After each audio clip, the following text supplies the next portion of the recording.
Good morning. Today is Tuesday, February 7th, 2023. Just a bit of housekeeping. So after today, Tuesday, the rest of this week in the morning, we will not be together. Wednesday, Thursday, Friday, we will not be together. We will resume with God's help Sunday morning, which is February 12th. And we will not be together this Thursday night, but we will resume the next Thursday night. And I look forward to that as well. I'd like to discuss with you this morning a rather technical issue. First, because it is practically relevant to many of us. And second, because it expresses two fundamental principles with thousands of wider applications. And the subject is going to a hotel over Shabbos, which raises many technical details of Shabbat observance. For example, it is permissible to carry on Shabbos inside a hotel building, but you have to find out, is the hotel inside a larger eruv that would allow carrying outside the hotel? Many modern hotels have multiple electric systems that require navigation on Shabbos. For example, walking through an automatic electric door that opens as you approach it. Dealing with taking the stairs versus the elevator. There are now motion detectors that turn off and turn on lights, even in your own room, and many, many other issues, and more will arise as technology develops. Another important issue, if you're there for Shabbos, where and how to light Shabbos candles in a way that is safe. So, all of these issues need to be clarified and planned for in advance. Today, I want to just focus on one specific issue, and that is getting in and out of your room. As most hotels now use some form of an electronic key card, which the use of which would normally be prohibited on Shabbos. So I want to confess something. I did wrong. This is not an excuse, but it happened many years ago before I was aware of the issue that I'm going to raise with you now, and I can say I have not repeated it since. I always travel, this is not the problem, this is a good idea. I always travel with a small roll of duct tape, which is a very, very good idea because you never know when you will need duct tape, and it has come in handy in all sorts of ways, in all sorts of places. It is a suggestion I recommend highly.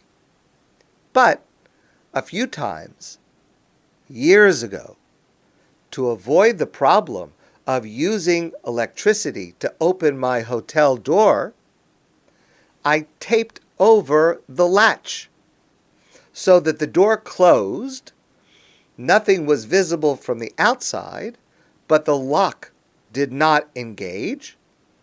We put our valuables, such as they were, in a safe, and we had no worries.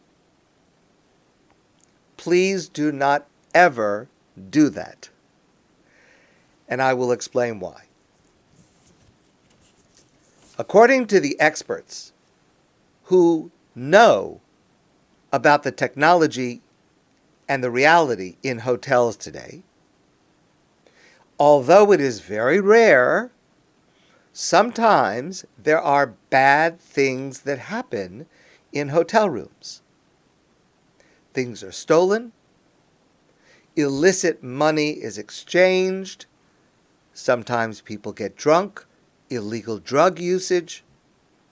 Alzheimer's patients can wander the halls and sometimes enter a room that is unlocked.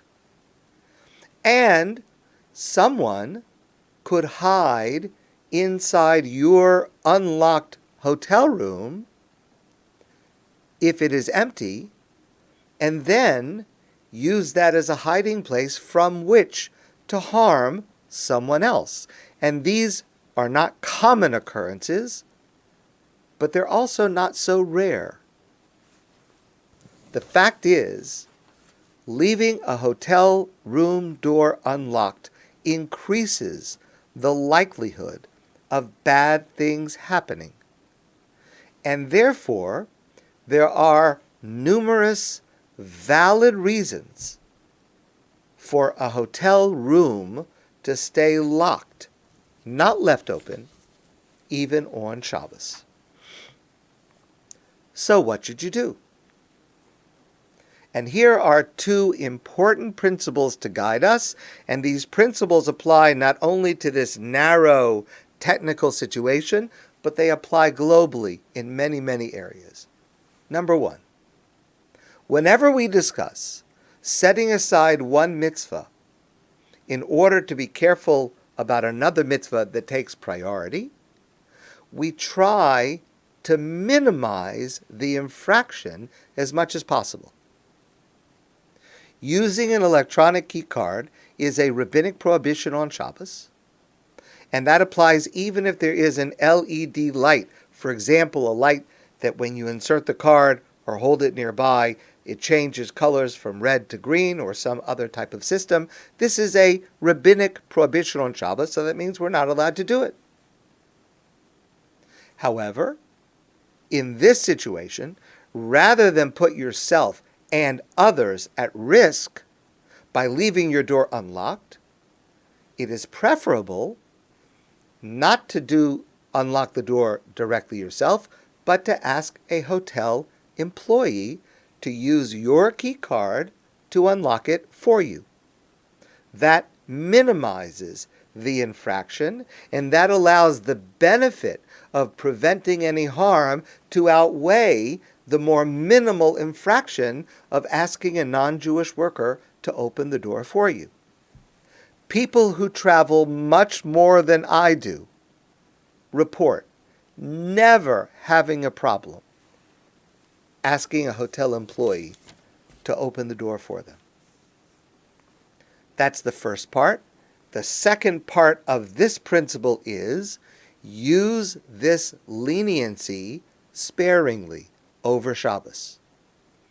Use it to leave your room and to come back in order to go to shul, for example, or to go to a Shabbos meal if you do not have your own food in your hotel room, but not more frequently than is necessary.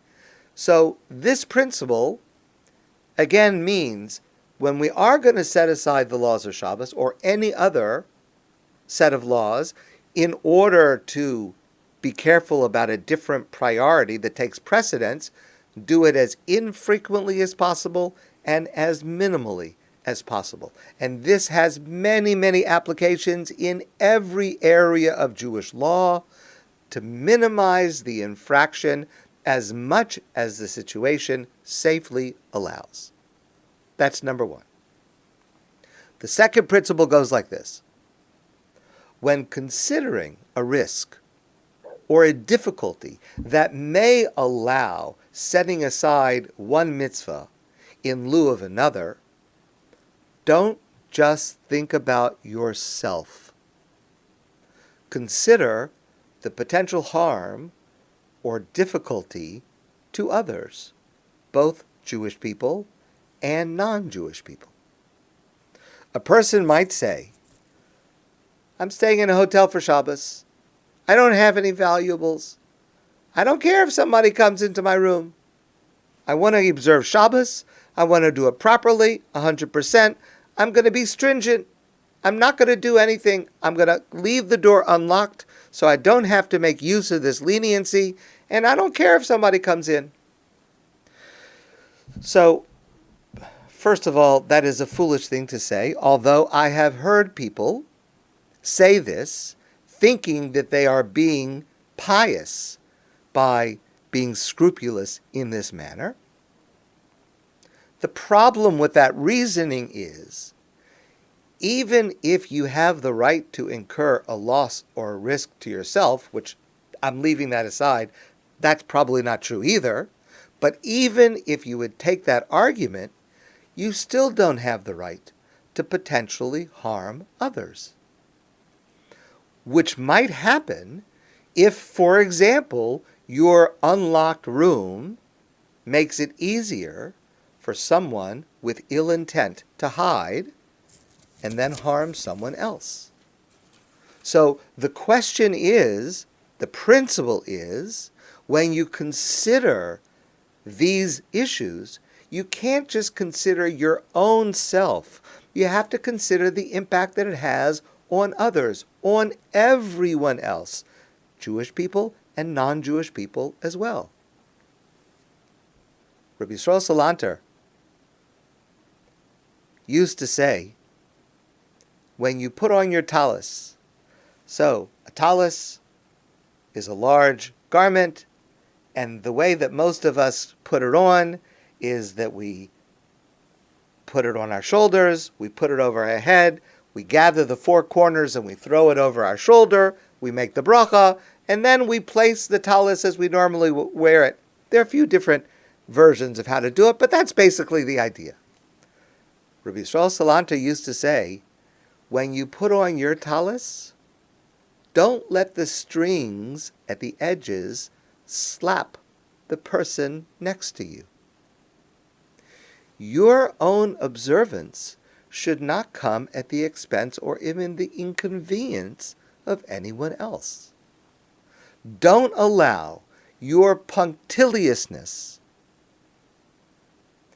what you think is your careful observance, to harm or inconvenience someone else.